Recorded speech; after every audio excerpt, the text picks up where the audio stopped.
ఎవరికి కష్టం వచ్చినా న్యాయం జరగాలి. మీరే కదా రాష్ట్ర ముఖ్యమంత్రి అంటే, తండ్రితో సమానమే కదా రాష్ట్ర ప్రజలందరికీ. మీరు పట్టించుకోకపోతే ఎవరు పట్టించుకుంటారు? అంటే ఈ స్థానంలో నేను ఉన్నాను, నాకే దిక్కు లేకపోతే ఇక సగటు కార్యకర్తల పరిస్థితి ఏంటి? 2022లో జమిలీ ఎన్నికలు వస్తున్నాయి కదా, ఎవడొస్తాడో ఎవడు పోటీ చేస్తాడో మేము చూస్తామండి. ఇందులో భాగంగానే ప్రతి జిల్లాలో ఉండే క్రైస్తవులందరినీ ఒక తాటి మీదకి తీసుకురావడానికి కాన్ఫరెన్స్లు ఏర్పాటు చేస్తున్నాం.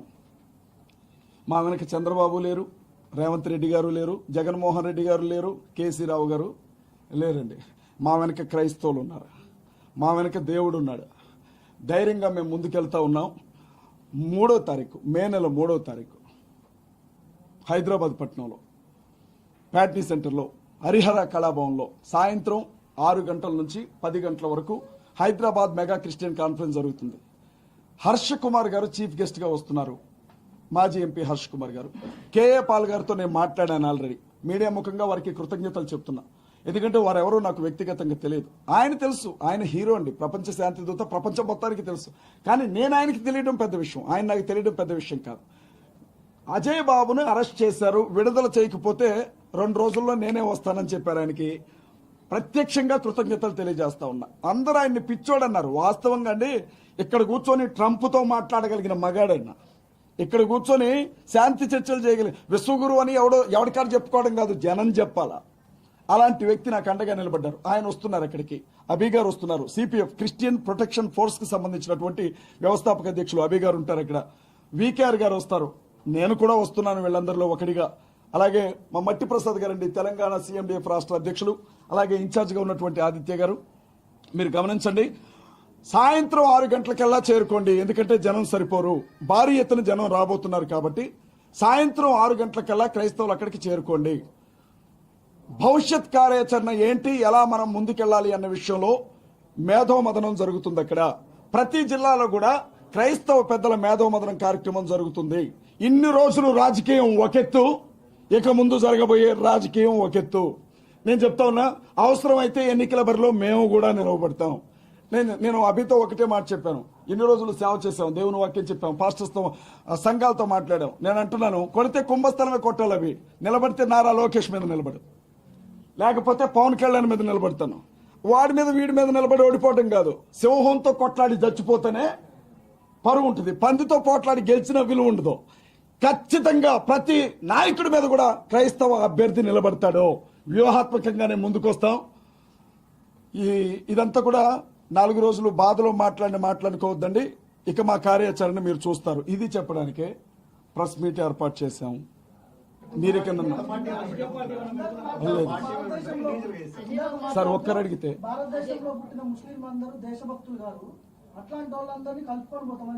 మీరు ఒక విషయం గమనించాలి. మీరు తప్పుగా విన్నారు. భారతీయ జనతా పార్టీకి సంబంధించిన వాళ్ళు, సార్ ఒక్క నిమిషం, ఒకవేళ అది నేనేమన్నా చెప్పే విధానంలో తేడా వస్తే వచ్చుండొచ్చు, కానీ ఒక్క మాట వినండి, దయచేసి వినండి ప్లీజ్, చెప్పనే ఉన్నాను. భారతీయ జనతా పార్టీకి సంబంధించిన నాయకులు ఎలాంటి ముద్ర వేస్తున్నారంటే ముస్లింస్ మీద, ఇక్కడ పుట్టిన వాళ్ళు, ఇక్కడ పుట్టిన ముస్లింస్ ఎవరైతే ఉన్నారో వీళ్ళకి పాకిస్తాన్ మీదే ఉంటుంది తప్ప భారతదేశం మీద ఉండదు అని మాట్లాడుతూ ఉంటారు. కాబట్టి ఆ ఆలోచనే తప్పు, ఆ ఆలోచన తప్పు. ఈ దేశంలో పుట్టినటువంటి ముస్లిం సహోదరులు దేశభక్తితోనే ఇక్కడ బతుకుతారు అన్న విషయం చెప్పాలనుకున్నాను నేను. ఒకవేళ ఏదన్నా ఎవరికి పాకిస్తాన్ వాళ్ళకా? పాకిస్తాన్ వాళ్ళకి సపోర్ట్ చేస్తావా? పాకిస్తాన్ వాళ్ళకి సపోర్ట్ చేయం. పాకిస్తాన్ మీద నరేంద్ర మోడీ గారు యుద్ధం ప్రకటిస్తే, పాకిస్తాన్ వాళ్ళ మీద నరేంద్ర మోడీ యుద్ధం ప్రకటిస్తే ఆయుధాలు పట్టుకొని అందరికంటే ముందు మేమే అక్కడ ఉంటాం పాకిస్తాన్తో యుద్ధానికి. పాకిస్తాన్కి ఎట్టి పరిస్థితుల్లో సపోర్ట్ చేయం. నరేంద్ర మోడీ గారు ఏ నిర్ణయం తీసుకుంటారు, అమిత్ షా గారు ఏ నిర్ణయం తీసుకుంటారు, ఆ నిర్ణయాలకు మేము కట్టుబడి ఉంటాం. దేశం కాడికి వచ్చేసరికి మతం లేదండి. దేశం కాడికి వచ్చేసరికి దేశ ప్రజల రక్షణకు సంబంధించి వచ్చినప్పుడు మతం లేదు.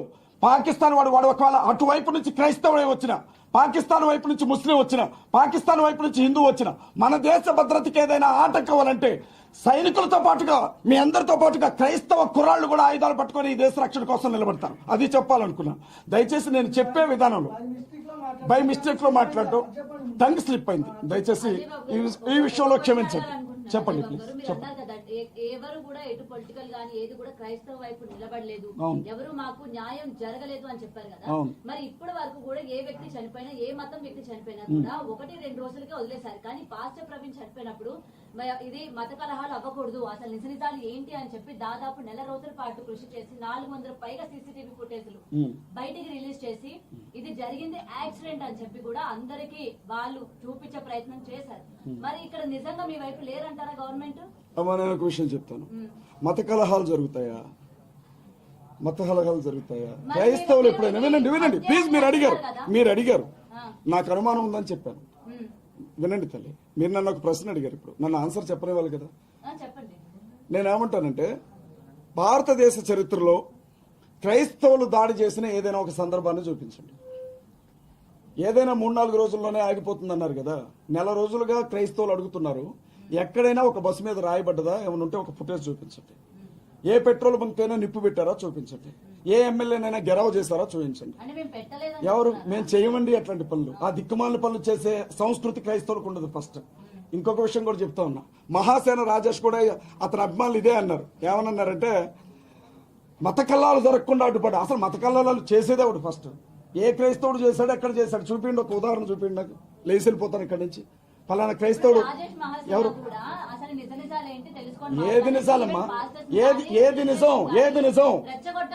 వినండమ్మా, పోస్ట్ మార్టం రిపోర్ట్ వచ్చినప్పుడు పోస్ట్ మార్టం రిపోర్ట్ లో అసలు ఆయన కడుపులో మందే లేదు అని చెప్పారు. రాజేష్ మహాసేన ఎవరు ఆయన తాగిండు అని చెప్పడానికి? ఆయన చూసాడా? గ్లాస్ లో ఏమన్నా మందు పోసాడా? సీసీటీవీ ఫుటేజ్ లో ఎవరినైతే ప్రవీణ్ పగాడ అంటున్నారో అసలు అది రాంగ్ ఫుటేజ్ అని ఒక ఛానలే చెప్పింది కదమ్మా. ఎవరు? నేను పోలీస్ నన్ను ఐజెన్ చేయమా? నేను మాట్లాడుతున్నప్పుడు పోలీస్ ఆఫీసర్ గా ఎవరికి అమ్మ నేను ఒక విషయం చెప్తాను. అక్కడ చనిపోయిన వ్యక్తిని చూసాం. ఆ మనిషి ఏ స్థితిలో చనిపోయి పడిపోయి ఉన్నాడో చూసాం. మీరు దాదాపు 15 గంటల సీసీటీవీ ఫుటేజ్ తీశారన్నారు కదా. మిమ్మల్నే ప్రశ్న అడుగుతున్నాను. 15 గంటల సీసీటీవీ ఫుటేజ్ లో మందు కొనుక్కోవడానికి లిక్కర్ షాప్కే వెళ్ళాడు తప్ప అన్నం తినడానికి ఏ హోటల్కి వెళ్ళలేదమ్మా. హైదరాబాద్ లో బయలుదేరిన వ్యక్తి రాజమండ్రికి వచ్చే వరకు మందు తాగుతూనే వచ్చాడా?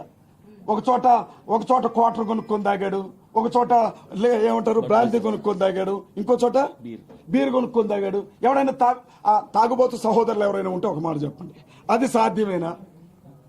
ఎవరైనా తాగితే ఒక్క బ్రాండ్ తాగుతారు, ఇన్ని బ్రాండ్లు దారి పొడుగునా తాక్కుంటూ వస్తారు. సరే తల్లి, ఒకవేళ ఇది కూడా వాస్తవమే అనుకుందాం. రామవరపాడు జంక్షన్ లో ఆ మనిషి 4 గంటలు అక్కడే ఉన్నాడు అని చెప్పారు కదా. 4 గంటల సమయంలో మనిషి పడిపోయి స్పృహలేని స్థితిలో ఉంటే తలకుండే హెల్మెట్ తీరా, ముఖానికుండే మాస్క్ తీరా, ముఖం మీద కొన్ని నీళ్లు చల్లరా? అక్కడుండే ఆ ఎస్ఐ సుబ్బారావు గారు ఏమైనా సాక్ష్యం ఇచ్చారు? ఆయన తాగలేదు అని చెప్పారు. ఎవరు?